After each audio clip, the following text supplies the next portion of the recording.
নমস্কার বন্ধুরা, নতুন একটি ভিডিওতে তোমাদের সবাইকে স্বাগত জানাই। আশা করি তোমরা সকলে ভালো আছো। আজকে রান্না কাঁচকলা আলু দিয়ে গুলে মাছের তরকারি। তার জন্য গুলে মাছ নিয়ে নিয়েছি। ওতে হচ্ছে গিয়ে লবণ, হলুদ গুঁড়ো, লঙ্কা গুঁড়ো দিয়ে ওটাকে মাখিয়ে নিলাম। অন্যদিকে কাঁচকলা, আলু ও পেঁয়াজ নিয়ে নিয়েছি। এবার কড়াইতে তেল দিয়ে দেবো। তেলটা ভালো করে গরম হয়ে গেলে মাছগুলোকে দিয়ে দেবো।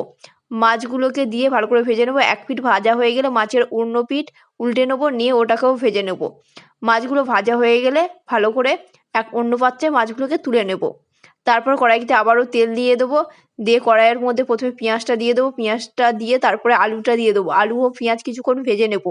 নিয়ে ওর মধ্যে লবণ দিয়ে দেবো। দিয়ে আলু ও পেঁয়াজ আবার কিছুক্ষণ ভেজে নেব। তারপরে ভাজা হয়ে গেলে আলু পেঁয়াজ ওর মধ্যে কলাটা দিয়ে দেবো। দিয়ে কলা দিয়ে আলু পেঁয়াজ কলা তিনটেকে আবারও ভালো করে ভেজে নেব। ভাজা হয়ে এলে ওর মধ্যে হলুদ গুঁড়ো দিয়ে দেবো। দিয়ে হলুদ গুঁড়োটাকে ভালো করে কষে নেবো।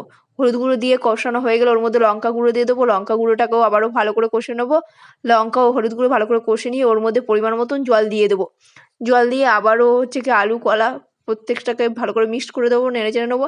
তারপরে ঝোল ফুটে এলে তারপরে আলু কলা সিদ্ধ হয়েছে কিনা দেখে নেব। দেখে নেওয়ার পর ওর মধ্যে মাছগুলো দিয়ে দেবো।